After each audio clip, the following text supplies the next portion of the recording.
Is your volume. Okay. Uh, Now, okay? Fine. Okay. So, like today's topic of discussion is that so many changes are coming in the world. There is so much of crisis now. We see more or less water under our feet. What is happening is so far, like it was told years back, that free market economy will bring a lot of prosperity and people's life will change and people will become better. I mean, they will get better standard of living and all. But today, the situation has changed and now the crisis has surfaced. We are practically able to see and feel our own self, I mean ourselves, that and experiencing this crisis in our day-to-day life. Of course, we all want to be happy, but what is happening is that today we see that economic power, technology are used to kill people. To the precise killing of people, the bombing can be done on a particular building and a particular part of the building. To that is how the technology is being used. Instead of serving the humanity, the technology is being used to destroy or kill people. We see all sorts of disaster happening, war, violence, and probably open any newspaper, open any channel, and people are talking, interested in talking about discrimination. People are talking about uh, violence, as if something that is happening uh, every day. I mean, you see, and you are practically living that life. You see uh, different, I mean, different types of violence is happening, economic violence, and there are countries which are oppressing others, other countries, smaller countries. They are manipulating. There are so many things going on around us, and we all experience this crisis in our day-to-day life. Today, we see few people possess lot of wealth, and majority is lacking basic resources. The health, education, quality of life, everybody is not getting it. There is disproportionate distribution of wealth and resources, and this we clearly see happening around us.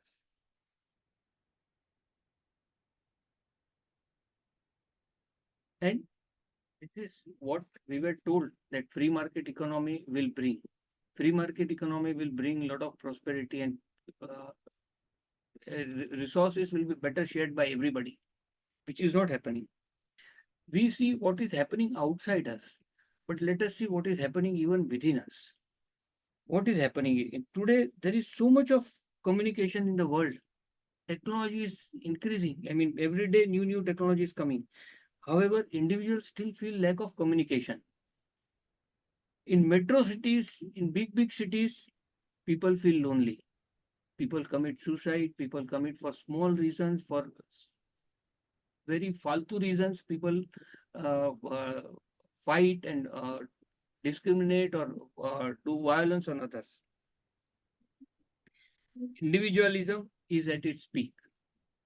There is outside so much of show. People spend crores and crores on even small, even weddings, and at the same time, crores and crores of people are not able to eat two times food. What is happening is that outside, whatever changes are happening, inside also, individuals, institutions, and society are getting empty. Internal emptiness is being felt. So much connection with the world, but our connection with our own self is getting lost. This is what, when we were doing action in Pune, we felt that really people feel that their own connection with themselves is getting disconnected. Well, what it appears as the villain is winning. They are dictating, and common people are at the receiving end. Suicide, alcoholism, rape, drug addiction, crime, discrimination of all sorts, which is dividing people, is increasing. However, Among these fast changes, a new sensibility is being born. There are people who start feeling differently. Sudhir Bhai will talk more about these positive changes happening in the world. Thank you very much.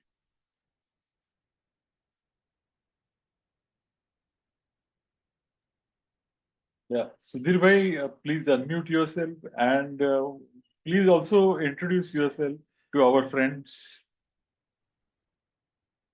I am Sudhir Gandoza, a member of Humanist movement since 1980 and currently living in Delhi, working more concentrated on Silo's message. To our friends. I am Sudhir Gandoza, a member of Humanist movement since 1980 and currently living in Delhi, working more concentrated on Silo's message. Please raise your volume a little bit. My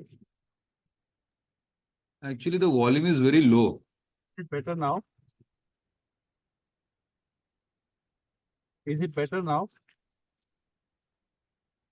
Okay. It should be increased a little more. It Little is more. It's audible. coming now. It is audible for me. I don't know for others. My volume is at 100%, and I am in car, so cannot do much more than this, like changing to another thing.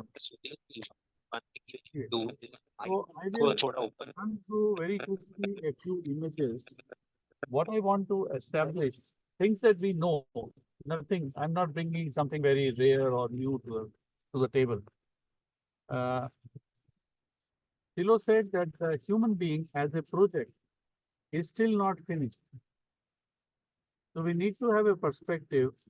Where did the human being start on this planet? Was it the same that it is today? And many of us who are in their 60s, they have seen changes in a very dramatic way, tremendous changes in last 30, 40 years, which for today's generation, people who are in their teens and 20s are unbelievable. And what we need to understand is that human being has not reached its final way of being. There is a lot more that is yet to be developed, yet to be explored, and yet to happen. And from there, we will take it further. So,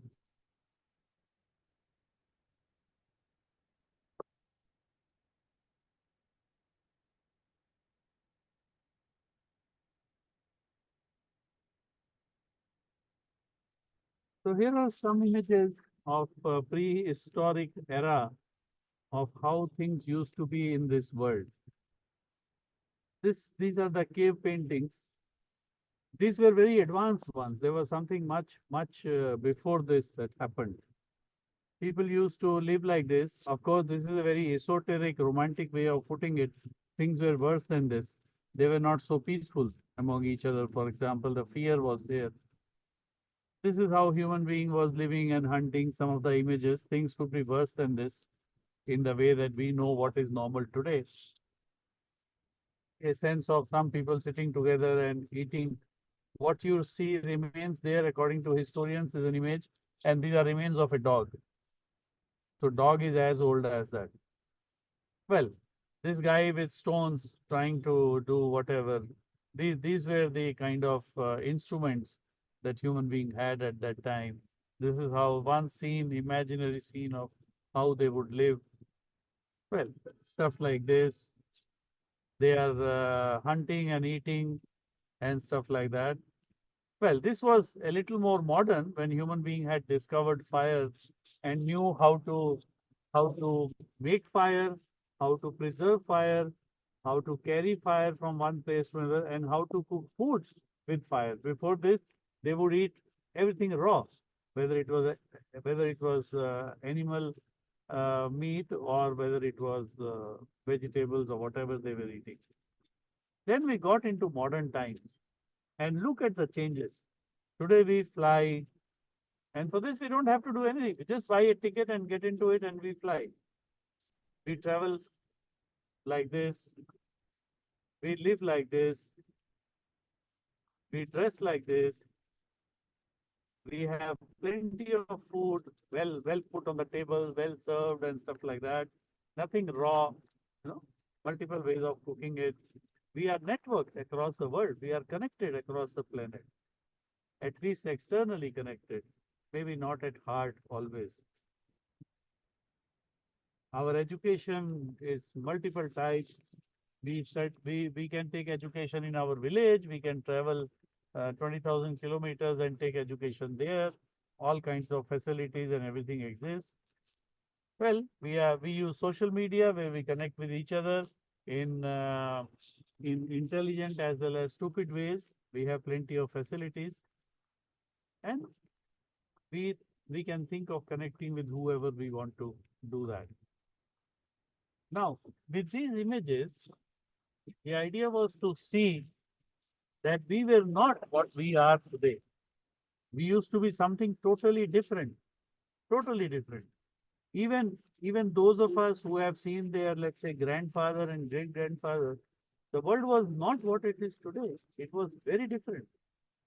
For example, many people get surprised when I inform them that the visa system was introduced in 1930s, something like less than 100 years ago. There were no visa before that. You could travel anywhere in the world. Just buy a ticket. Of course, you would travel in ships when you go from one country to another. Trains were there somewhere or the other. Otherwise, you go by road or whatever. There were no visas. The world was totally different than what it is today. And we expect, the humanists expect that the world can be very different from what it is today. Because the human being is not a finished project yet. Now, how does all this change come? What provokes the change? What brings the change? It is very important to understand that it is the intent, the ability to have intent, which creates the change mechanism, which creates the wanting to change or possibility to change. And the fact that human being has this unique having intentionality, that is capacity to have intentions. For example, a human being by mistake touches, let's say, a steel glass which is very hot, and you just move away from there because it is hurting you. And that has become your trained to do that. But the same human being, look at the intention. The same human being, out of frustration, goes and kills himself, goes and burns himself, who cannot touch a steel plate which is at, let's say, 100 degrees centigrade and runs away from this immediately, instantly, goes. So why these two separate characters? These are intentions, intentionality. The guy who had the quick reaction to be away from danger goes into the danger. And this capacity to have intention is unique to a human being. No animal, nothing else in the nature has this intention. And this intentionality in today's world is very important to apply this in a way that we can change things. What is happening today? We are seeing a lot of changes, very disorganized changes, no doubt about it, because there is nobody to organize them. Politicians are in trouble. They are not able to maintain their way of working, so they are resorting to violence. People of religion, they are being abandoned by masses. Politics is abandoned by, look at the last election. How many young people voted? More young people did not vote than those who voted. And like this, the kind of protests you are having in the world, disorganized, unorganized, instantaneous protests. For example, the stupidity of Gaza war that is going on, or the Ukraine-Russia war that is going on. No politician is able to do anything because of their other interests there. But look at the people. They are not sitting idle. They are protesting on their own. People are not waiting that 10,000 people will join me, then will protest. People are going on the road and protesting. Others may or may not join. So it's a very flux kind of situation, you never know what is going on. In this kind of situation, that Silo expected would happen, he launched a new intention. The intent to transform the world, believing that this transformation is the true direction of the world. And that is how in the 60s, he launched the humanist movement. And today we have reached 150 countries. We have touched more than 4 million people closely. Yes, we are a very odd organization. We don't take money from people. We don't build things. We don't have bank accounts. We are probably the most unusual grouping or organization of people that one can see. So people don't understand us very. We talk of politics. We also talk of philosophy. We also talk of psychology. We also talk of spirituality. And we talk of spirituality without the God.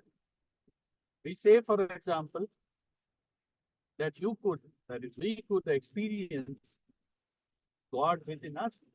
And who knows, we might find that we are the God. And there is a path available to do that.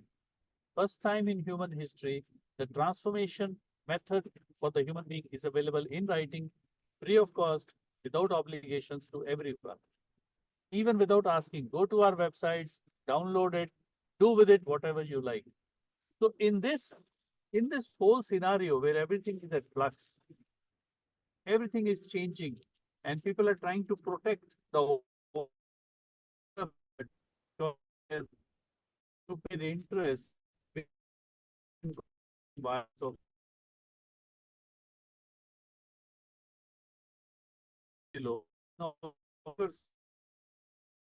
with an intent of driving the human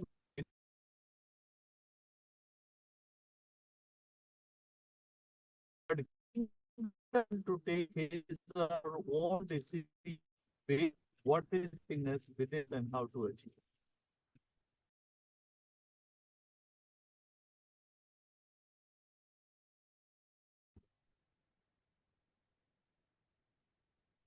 I don't know what happened. So these are the points that I wanted to establish. I hope it made some sense. Probably later on in the Q&A sessions, we can talk more about it. Thank you very much. Thank you, Sudhir Bhai. Now request our friend Pradeepan from Kerala to talk about his perspective on the crisis and what needs to be done.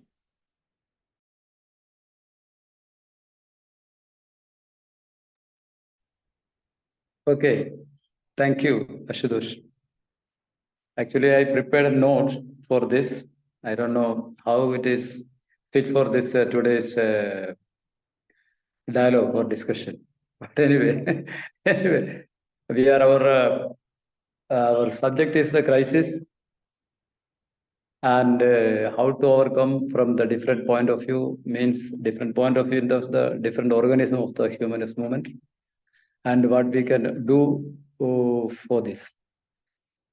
For me, personally, I believe actually the crisis and problem they have been present in every era. Actually, maybe it may be different from era to era. The crisis, when we call the crisis, the problem or issues we cannot solve, and it increases its intensity and it moves in complexity. It's more and more increasing the problem. So in this sense, today we call the today's problem. This is we are facing the crisis because we cannot solve or we cannot diminish it. Rather, it is spread all walks of life, all countries, and all fields in human endeavor. Actually, for me, the crisis is superficially we can say this is a crisis is a conflict between the countries like wars or the increasing the power of the military industrial complex. or third thing, the big, the power of big capital. So this is the another level of crisis. And then we see the social life. This is generally, the Sudhir said, the religion is stand for the people's coexistence or the liberate for spiritual growth of the common people. But the situation now is pathetic. The religious lose their ideals, and the people lose their faith in their religious belief. And if we see the political and social organization, actually they lost their ideals, and the political and social organization in moving into decaying mode in every day by day. So we see the terrorism, the national, the racism, and all obscurantic style. What we call previously, it is appear in every corner of the walk of life. And as a result of this, the individual resorted drug and violence. Our new generation is misguided and not proper direction. The situation we call, this is a system, the system of violence. We call the silo call, this is the system of violence.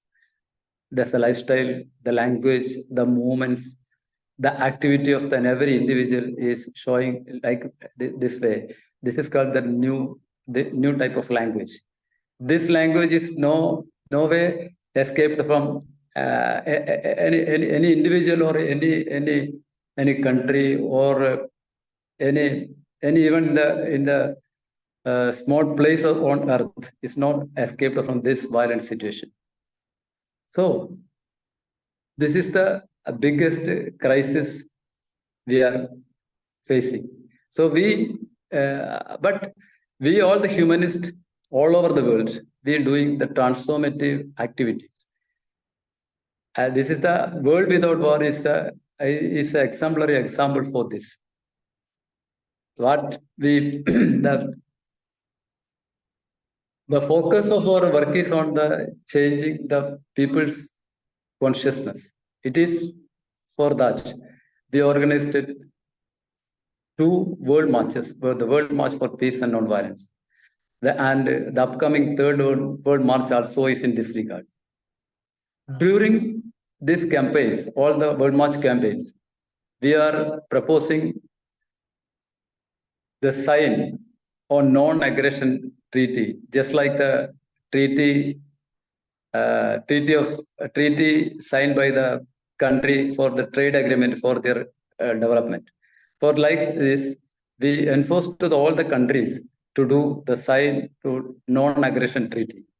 And another proposal is to reduce the defense budget of all countries.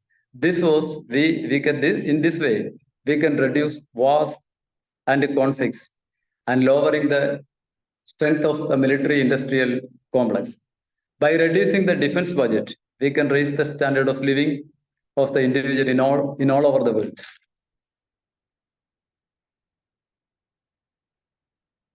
So in addition to this, the World Without War, able to introduce the total prohibition of nuclear weapon treaty in United Nations with the help of 82 countries.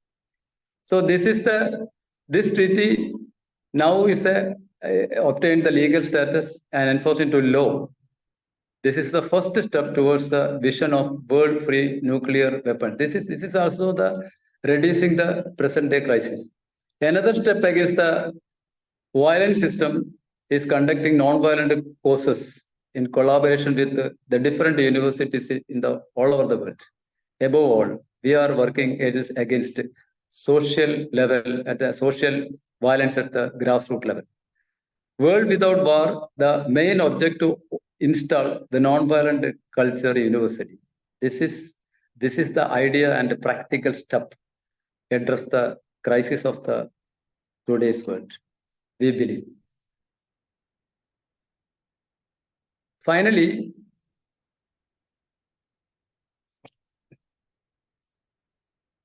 I invite you all to join our third World March for the peace and non-violence. This is the actual, the practical step. What we all are, what we call now, Sudhir and Vibhul and all people, because we are talking about the system. We are talking about the crisis. But this is the first World March and second World March and third upcoming World March is a campaign against this crisis. So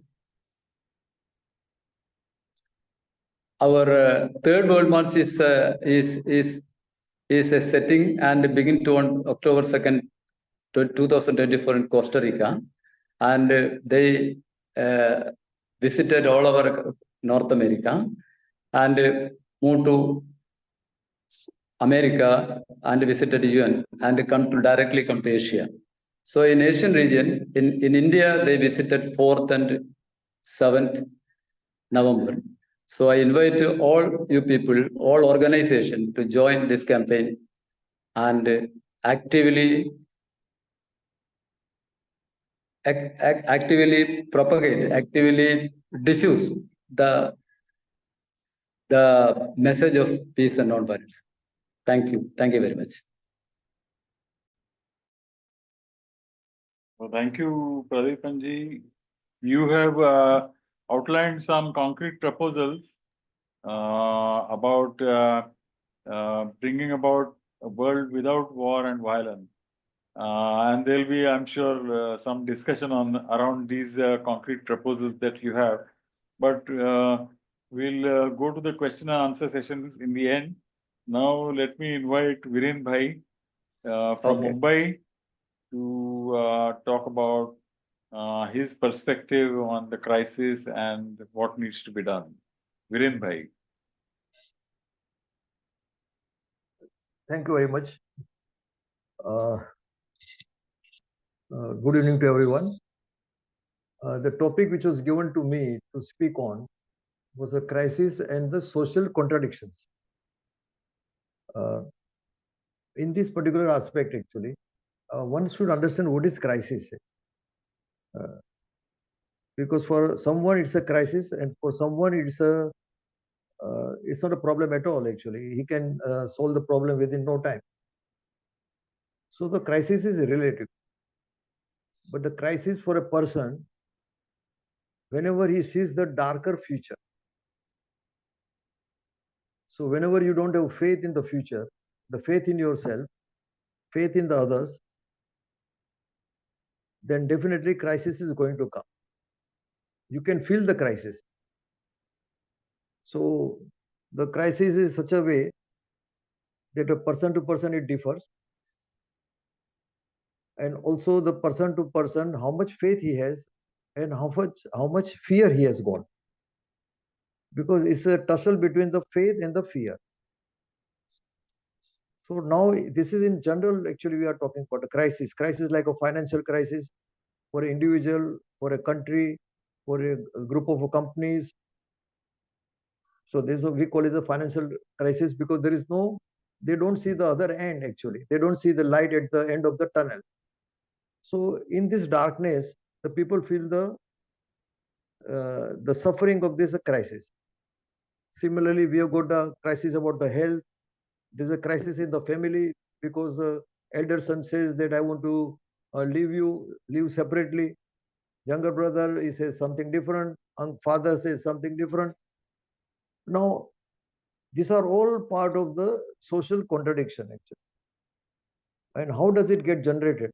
Because it starts with as Sudhir mentioned earlier, about how the Adi Manav, the ancient people, they used to live and all this. So in the beginning, if you see this historian or some books or something, when you read, you'll come to know that people need the food. Without food, they cannot survive. So life gets sustained only because of the food. So as long as the food was available, so there were no wars, there were no violence. But if the food is limited or restricted, then definitely going to be a violence. We have seen so many movies in the sense that television documentaries in which one animal gets killed by the tiger or someone, and other animals also try to jump on that because all of them are hungry, and the violence takes place. So, but as long as this is restricted, food is available, there is no violence. But afterwards, when the people also got the intentionality, what is behind this river? What is the behind this mountain? When he starts progressing, moving towards that direction, he found that there is a lot of food is available, the land is fertile. So he tries to acquire those land, and and there begins the war. So war between the communities, and that's how it's accelerated. Later on, what started happening that the desire to possess more and more, desire to possess more and occupy more and more space. He started conquering the villages, then from one nation to other nation, and like that. And we know the so many stories about the Alexander the Great, the Sikandar, and so many people they tried to conquer the other side of the world, which is the India. No, which most of the people they about it. So now coming to the is a war type of situation. Now that has created a fear among the people, those who are attacked, and this is the crisis for them. And this, as we say, the crisis is a contagious. Actually, it's not a something which happens to only one person. The crisis percolates to the other person who is the next to you. If the father is disturbed in a family because of some crisis, it gets affected even the children also.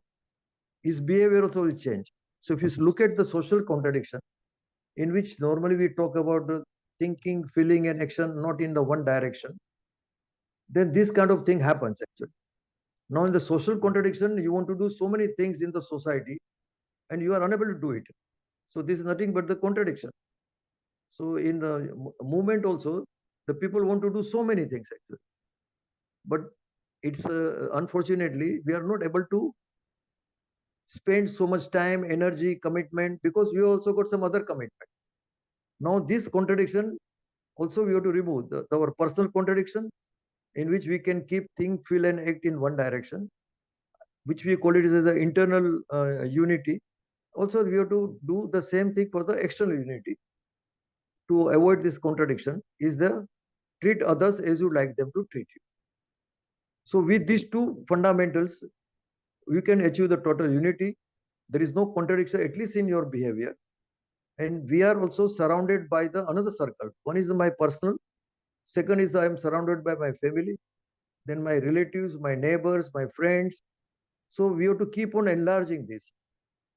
So if you look at the situation like crisis and war and all these things, at present we don't have numbers. We are very few in numbers. So if you see this, all the violent forces in the planet, they are highly organized. Their numbers are very few. They are limited in numbers, but they can spread their empire over the millions of people, because these millions of non-violent people are not organized. So if you want to do something, on one hand, we can do it like a macro level and the micro level. Micro level, my suggestion is this, that we have to educate the people. We should have a lot of self-development meeting. Let them get established with their interiors and try to improve, start from the self and then surrounding, like I said, family and friends and other things. When we are very good in number, then we can do some project which is highly effective. Right now, anyway, some standby is there that we can join hands with someone, even though we are few in numbers. So we can join hands with someone, but there is no other way to face this crisis, in which there is a social contradiction. There is so many things are there, and today the world is so much possess the food, but so many number of months we can feed the population of entire world actually. But unfortunately, the few people are hoarding. They've got a lot of things, and majority of the people, they don't have anything. So I think with this brief idea, what we are doing it now, if you say that what you are doing it, we are doing it from the community point of view, that how to establish the social harmony. So in this case, we have got, we are tied up with so many NGOs, and these NGOs permit us to educate their people. So that is one side. Maybe we have got about more than 60, 70 NGOs are there, in which they have got their own place. They have got on space also, their people also. So people, we are able to educate them also, tell them also. So step by step, we are progressing in that direction. And every week we take a webinars on different aspect of the self-development. So already we have completed around more than 450 webinars on the various topics. But the reference is always the syllogism. We don't put other references. So all this our talk, understanding, everything is there based on the syllogism. As far as I forgot to introduce you myself, so I'm sorry. I also joined like Sudhir in 1980, and in the month of September, I'm completing 44 years in the Humanist movement. So with this small talk for the 5-10 minutes, I will give rest to my tongue. Thank you very much for giving me the opportunity to present my views in front of so many people. Thank you very much, Ashutosh. Thank you, Viren Bhai. So we have heard 4 speakers. Vipul Bhai talked about concentration of wealth, which is causing a lot of upheaval.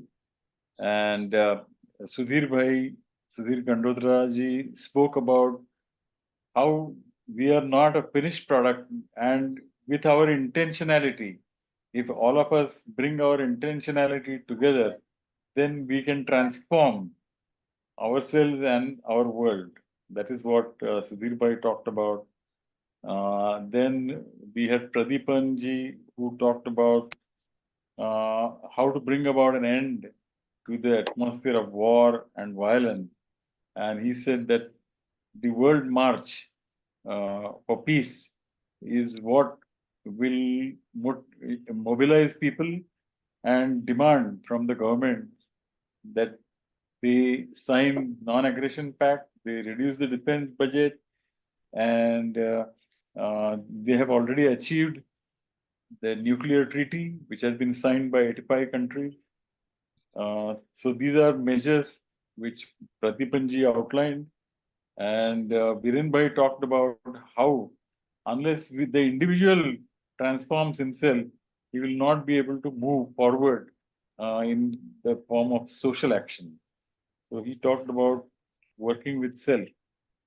So these are some of the things which we have heard from our speakers. Now, would anyone else like to make a short presentation? Yes, Sharat ji. Mr. Sharat Salian from Mumbai.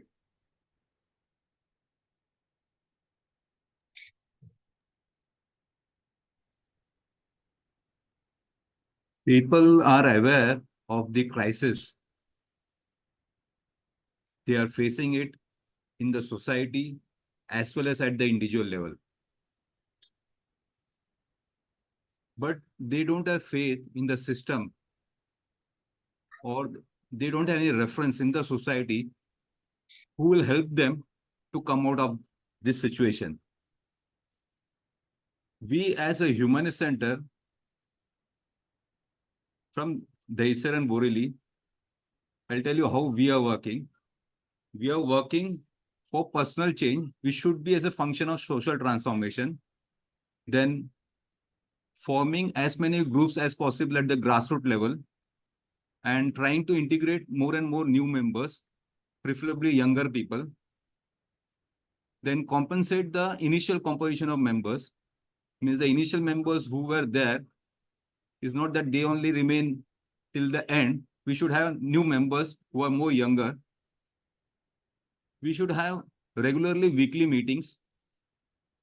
And at the same time, there should be clarification of the people and the members who are attending the meeting, there should be sustained activities in the neighborhood, and we have to produce regenerators, come out with a regular newsletter, and at the same time, we have to use the media to the great extent to influence the neighborhood and the people. And one needs to have some type of organized activities with others to serve as a reference, keeping a clear objective, that is to overcome the conditions that cause human suffering. Then what is our present position and how to plan for the future, and to have multi-tier diffusion and influence. At the same time, to have public visibility.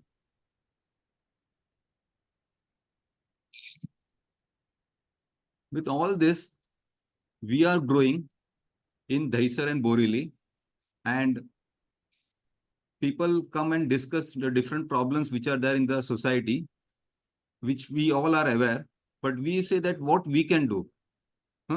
So we have to keep on growing in the system, and we have observed that people are coming with different problems to us, because as a reference, we are growing in our area, and definitely we'll be able to influence the society in next 4 to 5 years, because we are growing, and at the same time, the others who are referenced in the society at present, their influence is going down. So there is we are having advantage in both the ways. We are growing, and at the same time, their influence is coming down. So our work will not become difficult. It will become more and more easier. But only thing, we should be a reference wherever we are, and we have to work on a sustained basis, both personally as well as socially. And that is what I feel we can tackle different problems at a grassroots, and from there we can grow globally. This is the idea which we have planned, and which we discuss it with all our members, and which they are aware of, and that is how we are growing. Thank you. Thank you, Sharadji. You have talked about grassroots level action, which is very interesting. Ravi, would you like to put forth your point of view? Ravi, Mr. Ravi Nagarkar is joining us from New York State. I have a comment on sorry Raviji, एक minute. I have a comment. शरद जी क्या बता रहे हैं कि think global but act local. और दूसरा वो बता रहे हैं कि दूसरे क्या करे वो नहीं, हम क्या कर सकते हैं उसके ऊपर जोर दो. सो शरद जी का जो कहना है ना, बराबर तीर मार रहे हैं निशाने पे, कि लोकल एक्शन और मैं क्या कर सकता हूँ. ठीक है, सही है. Ravi ji. Ravi ji. Yes. As you rightly said, Saraj has come out with a real pinpointed approach, both at macro level and macro level. And I'm comparatively new to this topic, though I have read about it. And you all are thinking a lot. And hearing Vipul Bhai, Sudhir Bhai, then Pradeep ji, Viren ji, and now Rajan ji, I heard all the diverse points, but they were all coming to the same point of what should be the solution on this present crisis after so much of evolution. It's a big topic. I'm a believer, and in our scriptures it is said that Daivasura Sampatti is part of the creation of God. That means Daivi Sampatti and Asuri Sampatti are bound to be there always. But when Asuri Sampatti increases too much, I come back. This is what God says. Okay, there is one way of belief. Everything starts with belief, rising out of strong convictions and past experiences. But anyway, not going too much philosophical on this. I feel all the practical approach was stated by all the eminent people who spoke just now, and that makes tremendous sense. I think perseverantly acting on this will only get us to some solution, and comparatively much better situation. We are not going altogether in the wrong direction. Human being is evolving constantly, and that is a part of nature, I can say. Somebody will see as part of some other thing, but maybe part of nature also. But this action, as it was spelled out, is going in the right direction. It has to be tried constantly.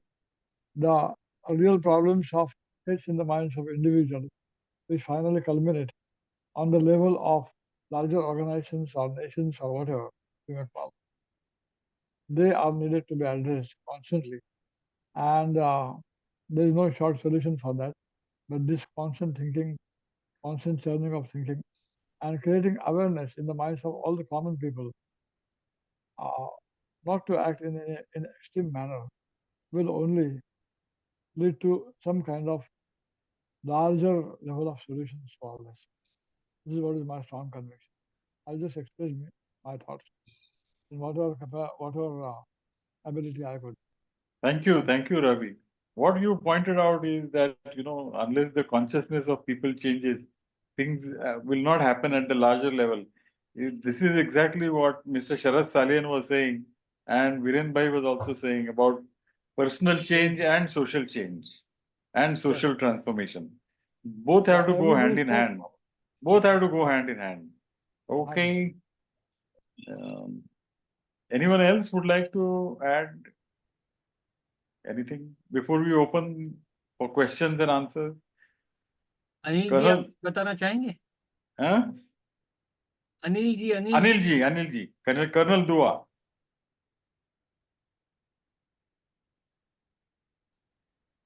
Good evening, everyone. Thank you so much. The topic is very interesting, very, very interesting, because the diversity of views on this topic can be so much that I don't think 1 hour is enough for this.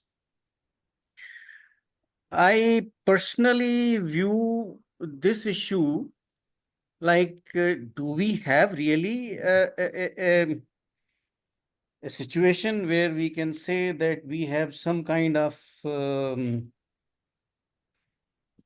problem or some issue? It depends. For example, if there are potholes, general public has problems. But this is an opportunity for the contractor.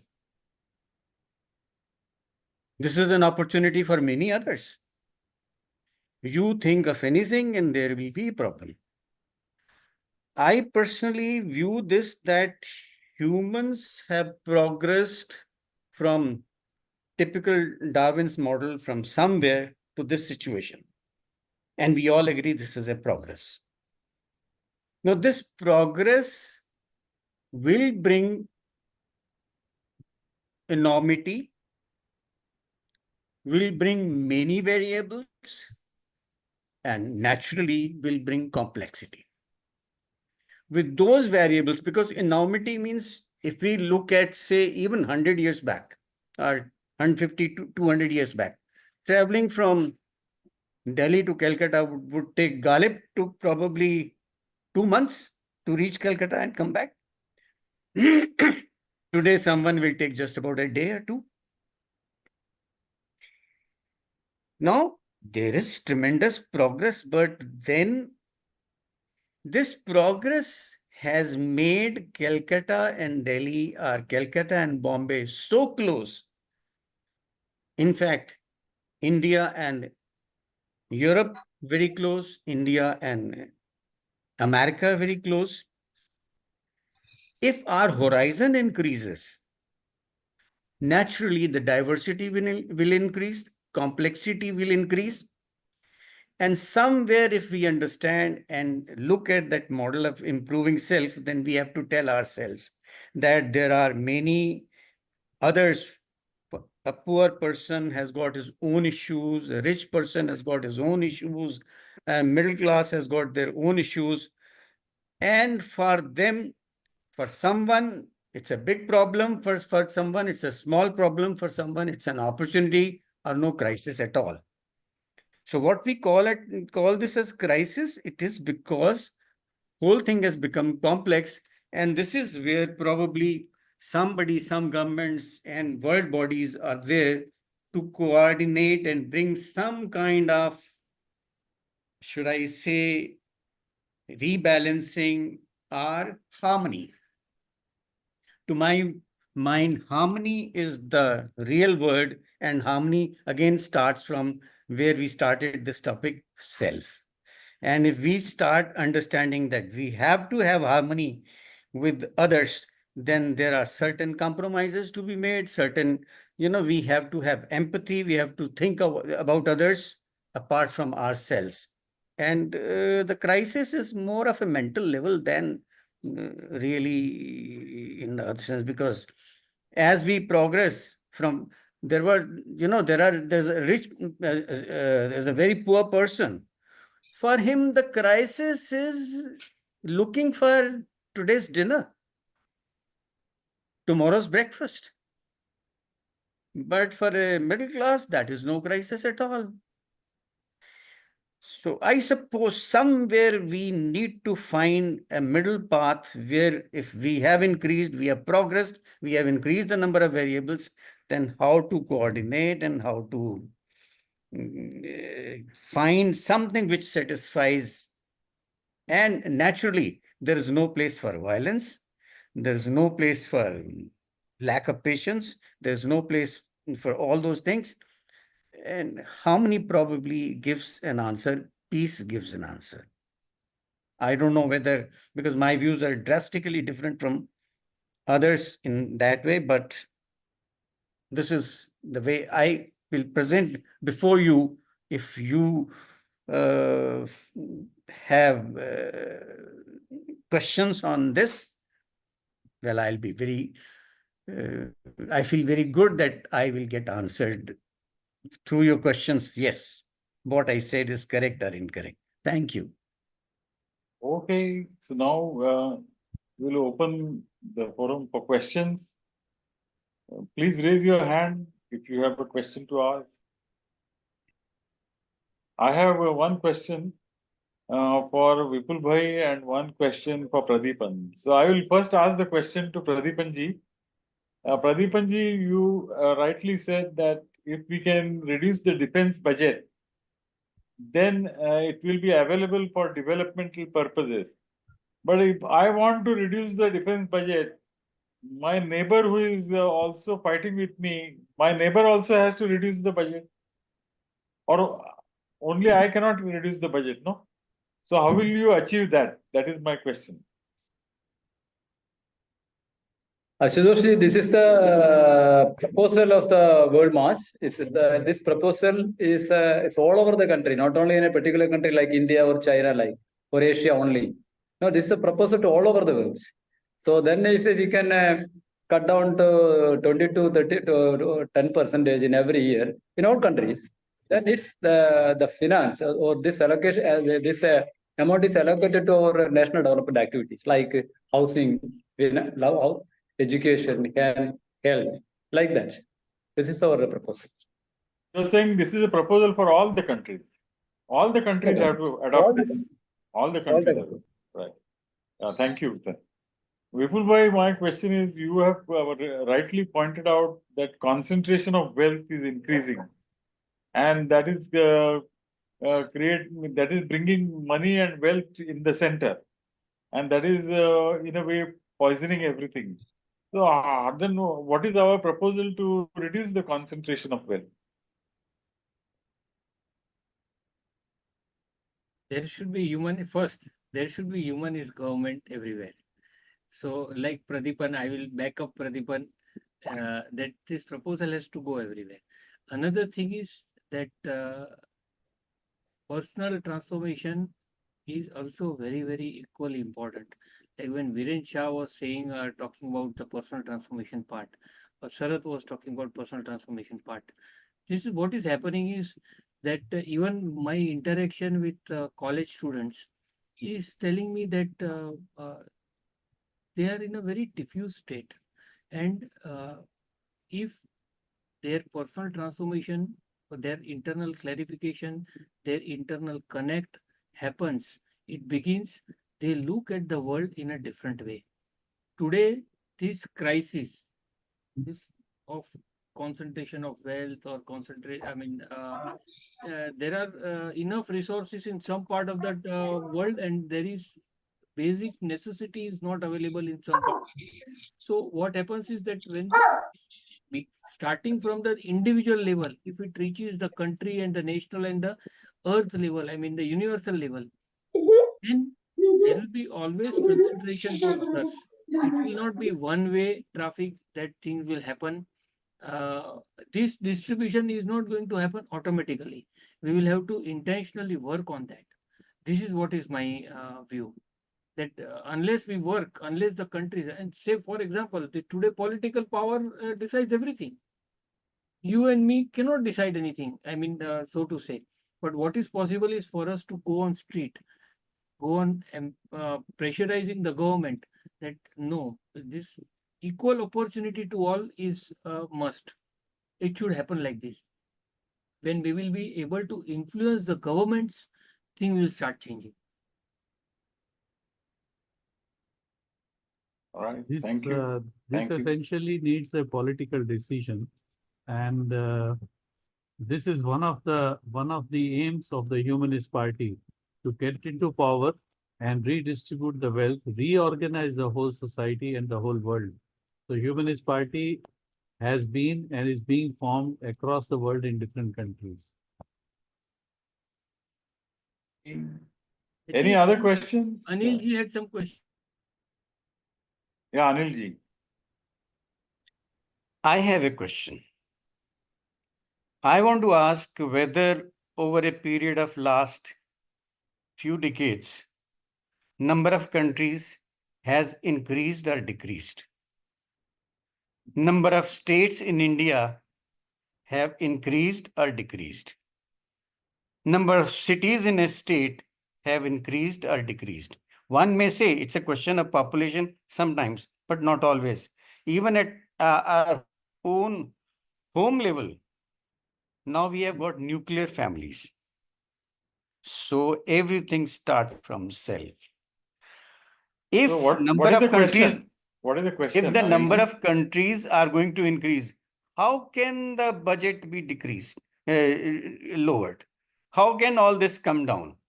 So can we stop divisions? First thing is to stop divisions. The root is division. More divisions, more problems. Okay. So that's not a question. That is your point. That's a No, I'm viewpoint asking, can we link this division with the crisis. Okay. I would No, reply but like this. Ashutosh ji, what I'm saying that actually, as per our principles, we would like to have more decentralization and less of centralization. So, with reference to that, we have to see Anil Bhai's the point. absolutely, talks sir. There are about two different aspects. One is that if there is a universal human nation, then what happens is that between the countries, instead of attacking each other, or instead of obstructing each other's ways, the countries will facilitate each other. So that will put things on track. This is at the universal level. At the country level, different countries behave in this way. Now, if within the country also, when what happens is that I agree with Viren Shah that decentralization of power, because the more power is concentrated in a few hands. What happens is that there is like four people sitting in an AC cabin deciding for the entire 140 crore people, which should not happen. Where if the power goes to people, things will change drastically. Probably this was Mahatma Gandhi's vision also of Gram Swaraj. no, there are few pros and cons are there. So it cannot be taken because from which point of view you look at it. Now, suppose the father of the family, the great grandfather or something who is the head of the family, will not allow others to grow. So people say, okay, let me go out actually. So that's how the decentralization starts. So you see from that angle actually. Also at the same time, if you are together, then we become very strong force because there is a unity. You know the famous story about the branch of a tree. If it is a single branch, you can break it with one hand. And if it is a bunch of tree branches, actually, you can't break it. So, so unity also has got. So you have to see from which point of view you look at it. Okay. I will bring one more example. That is the example of Europe. Europe has launched one currency, and that currency has unified Europe. And automatically, their defense budget of each country has decreased. That means we have to find innovative ways of demolishing the boundaries, demolishing the divisions. So the division is for administrative purposes in Europe, but at the integration is at the emotional level. Only for administrative purposes they have decentralization. So they have a very unique combination of uh, local autonomy and central philosophy. The philosophy is central, but the autonomy is local. That is what Viren Bhai is also talking about, or Vipul Bhai is talking about. Universal human nation, the philosophy is central. It holds all of us together. But when we act in a decentralized way. So that is a very interesting combination of central philosophy and local autonomy. Yeah. Okay, I think Mayappanji has raised his hand, so I'll have to go to Advocate Mayappan. Yes, Ji. Adding to the line of thought that Anilji has raised, that the number of divisions should come down. And I have also touched upon the very concepts added on later regarding these imaginary lines. They should only become administrative borders, like how the different cities of a state. These states should also become different states of a globe. So, and the idea of a united Indian subcontinent is already floated. There is an organization called the Indian Reunification Association, where they are speaking with people on east and west side of our country. And when we had our World Without March Asia meeting, we had friends from people who were ready to travel to the east and west. And I think our organization, our humanist movement, has the right infrastructure or the structure to make this a reality, where we can have a shared defense budget. We can start with Nepal. We have a very porous and very apt situation there, where we can start, and we can have a united subcontinent, the Indian subcontinent, and we can have a common budget. And I think it's a not a pipe dream. It is a reality. It is a dream very reachable, and that is very encouraging that we're having this discussion today. Mayappanji, we already have tie-up with Bhutan for the same. Bhutan does not have their army. What Mayappanji is saying is we should have the similar thing with other nations, other neighbors. Yes. Okay.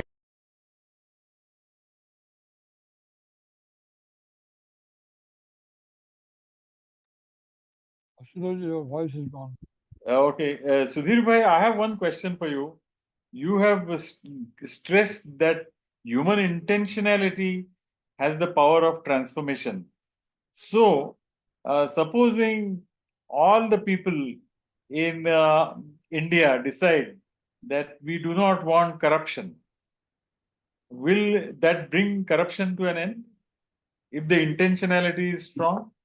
We don't need all the people to do that. Changes come with very few people moving in a particular direction, and the rest follow. Unfortunately, the rest follow because they don't have a decision power. They don't have that level of awareness and the resources and possibilities. So I'm trying to tell you that you don't need to reach all the people first, because the aspirations are in all the hearts. You need a few people to start an intention and move it in an organized way.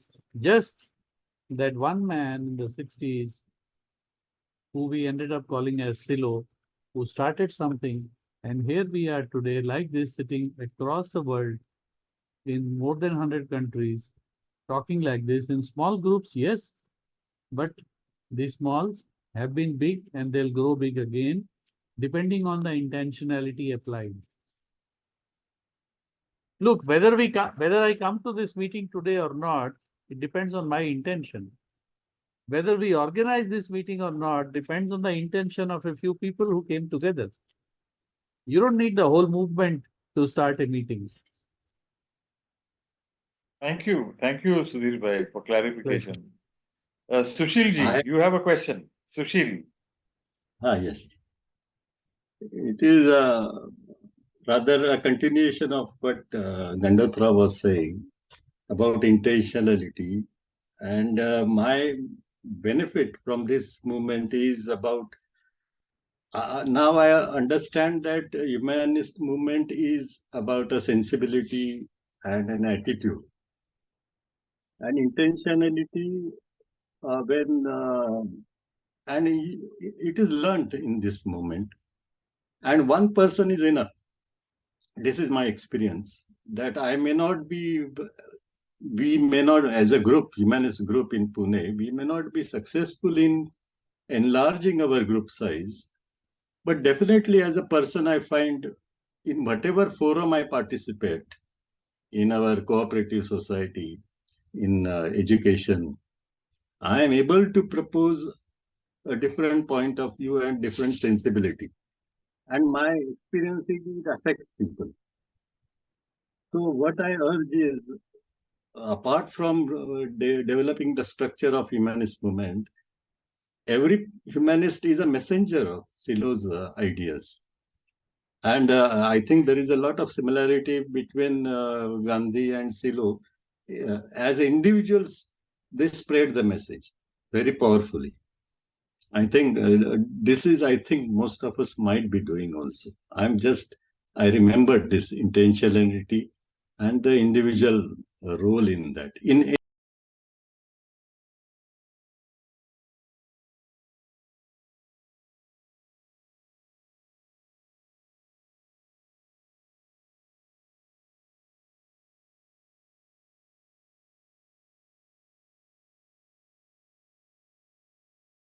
This is the second one.